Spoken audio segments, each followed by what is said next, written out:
நம்ம இது மாதிரி தர்பூசணி, சென்னை சூப்பர் கிங்ஸ் இது மாதிரி தர்பூசணி. அதனால நீங்கள் எதுவும் ஃபீல் பண்ணாதீங்க. இந்த வாட்டி கப்பை தூக்க போகிறது ஆட்லுபா.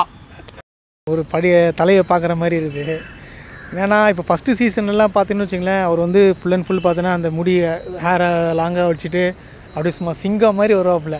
அந்த மாதிரி இப்போது வரும்போது கர்ஜிக்கிற மாதிரி இருக்குது. அப்படியே அந்த பார்க்குற சிரிப்பு, அந்த பேட்டை பூட்டி சுற்றுறதுலாம், ஐயோ தலைவா உன்னை எப்போ பார்க்க போகிறேன் தலைவா, எப்போ 22ஆம் தேதி வரப்போகுது, உன்னை எப்போ பார்க்க போகிறேன்றது. அதாவது இன்னொன்று சொல்லியிருக்காரு, நான் வந்து புது ரோலில் வரேன்னு சொல்லியிருக்காரு. ஒரு வாரம் நினைக்கிறேன் ஓப்பனிங்காக வருவார், இல்லை ஒன் டவுனாக வருவாருன்னு நான் என்னுடைய அபிப்பிராயம் அப்படி இருக்குது. ஆனால் கேப்டன் அவரு தான், வேறு ஆப்ஷன் கிடையாதுங்க.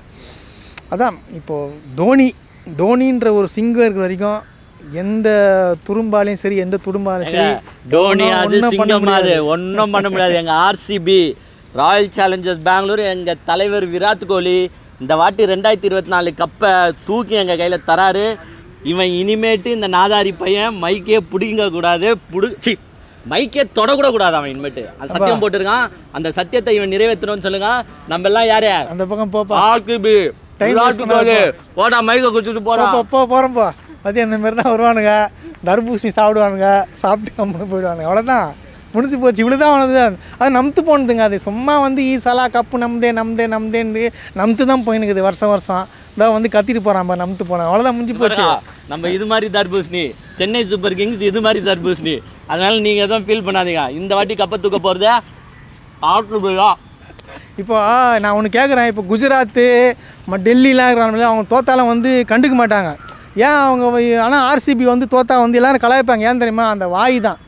அந்த வாயை வந்து நீ அமைதியாக வச்சுருந்துன்னு வச்சுங்க, நீ வந்து வெற்றி பெற வாய்க்கு. சும்மா வாயை மட்டும் அப்படியே பேசுன்னு வச்சுக்கோ, ஒன்றும் வேலைக்கு ஆகாது. நாய் தான் தூக்கிட்டு போயிடுவாங்க. CSK CSK CSK CSK Dhoni Dhoni Dhoni Dhoni Dhoni தலைடா. ஏய் தலைடா, அது பாரு, அதில் கூட ரெட்டு இருக்குது. நான் வந்து சொல்கிறேன், நீ ரெட்டு காட்டினு இருக்கிய. ஏன் ஆர்சிபி வந்து செமிஃபைனல்ஸு ஜென்ஸு வரலன்னு சொல்லிட்டு யார் சொன்னது? நான் சொல்கிறேன், ஃபைனலுக்கு வந்துக்கிறாங்க, செமிஃபைனலுக்கு வந்துக்கிறாங்க, எல்லாத்துக்கும் வருவாங்க. ஆனால் கப்பு மட்டும் ஜெயிக்க மாட்டாங்க. ஏன்னா அது பேர் ஆர்சிபி. ஆர்சிபின்ற பேருக்கும் சரி, இவங்க வாய்க்கும் சரி வராது. நீங்கள் வேணால், நான் மறுபடியும் சொல்கிறேன், நீங்கள் வேணால் எல்லா விஷயத்தையும் யோசிச்சு பாருங்கள். எந்த டீமு தோற்றாலும் வந்து எவனும் கலாய்க்க மாட்டான். இவங்க டீமு தோற்றா மட்டும் தான் கலாய்ப்பான். ஏன்னா அந்த வாய் அப்படி. இப்போவே வாய் ஸ்டார்ட் பண்ணிட்டானுங்க. 2024 ஐபிஎல் தொடங்குறதுக்கு முன்னாடியே போட்டான், நான் தான் கப்பு, ஈசாலா கப்பு நம்ம இந்த வாட்டி விட மாட்டோம், விராட் கோலிகிட்ட கப்பை கொடுத்துருவோம் அப்படின்ட்டான். அப்போ என்ன ஆகும்? எந்த டீம்னா சொல்கிறானா? மூடின்னு தானே இருக்கான். எல்லா டீமும் மூடின்னு தானே இருக்கு. நீ மட்டும் ஏன் ஓவராக பேசுகிற? ஓவராக பேசினேன்னா உனக்கு கப்பு கொடுக்க மாட்டாங்க, வேறு எதாவது தான் கொடுப்பாங்க. புரியுதா? அதனால் ஆர்சிபின்ற ஜெயிக்கிறதுக்கு, அதாவது தலைக்கீழே ஊர்ந்தாலும் சரி, இல்லை வந்து இந்த சவுத்து வந்து நார்த்து போகலாம் சரி, நார்த் போல் சவுத் போனாலும் சரி, ஆர்சிபிக்கு மட்டும் ஜெயிக்கிறதுக்கான வாய்ப்பே கிடையாது. இந்த ஐபிஎல் டிக்கெட்டால் வந்து ஏகப்பட்ட ஒரு பிரச்சனை, குளறுபடி எல்லாம் நடந்துச்சு, எல்லோரும் பார்த்துருப்பாங்க. ஸோ என்னுடைய சஜஷன் என்னென்னா பார்த்திங்கன்னு வச்சுங்களேன், அந்த டிக்கெட் கொடுக்கும்போது வந்து ஒரு ஆதார் கார்டு, அந்த ரிஜிஸ்டர்டு ஆதார் கார்டு வச்சுருந்தா மட்டும்தான் டிக்கெட் கொடுக்குற மாதிரி பண்ணணும். அதாவது ஒரு ஆதார் கார்டுக்கு 2 டிக்கெட்டு அவங்க மட்டும்தான் வாங்கணும். அந்த மாதிரியான ஒரு ரூல்ஸ் அண்ட் ரெகுலேஷன் நீங்கள் கொண்டு வந்தீங்கன்னா, போன வாட்டி வந்து ஏகப்பட்ட பேர் ஆளுங்களை வெளியாலாம் நிற்க வச்சு காசு கொடுத்து டிக்கெட் வாங்கி பிளாக்கில் விற்று இவ்வளோ பிரச்சனையாச்சு. அதெல்லாம் வந்து தடுக்கப்படலாம். அந்த ஆதார் கார்டை மென்ஷன் பண்ணிவிட்டு நீங்கள் வந்து அதுலேருந்து டிக்கெட் நீங்கள் கொடுத்தீங்கன்னா, ஸோ போகிற பர்சன்ஸ், அதாவது யார் போகிறாங்களோ அவங்க போய் பார்ப்பாங்க. அவங்களுக்கான ஆப்ஷன் இருக்குது. பார்க்காதவனே வந்து வெளியில் காசு கொடுத்து ஒருத்தன் டிக்கெட்டு இப்போ அந்த லேடிஸ்லாம் நிற்க வச்சு எல்லாம் பார்த்துருப்போம். அதெல்லாம் வந்து இதை தவிர்க்கப்படலாம் இல்லையா? கவர்மெண்ட் வந்து எவ்வளோ ஒரு ப்ரொசீஜர்லாம் கொண்டு வராங்க.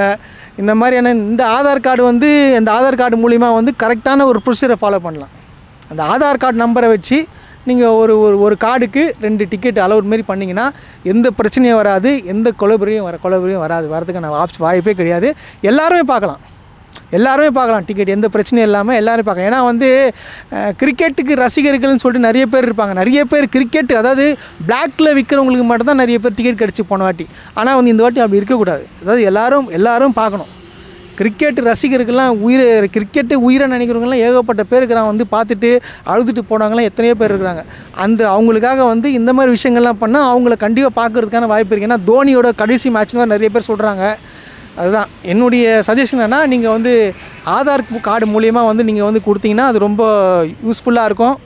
கிரிக்கெட் ரசிகர்களுக்கு வந்து ரொம்ப ஒரு கொண்டாட்டமாக இருக்கும்.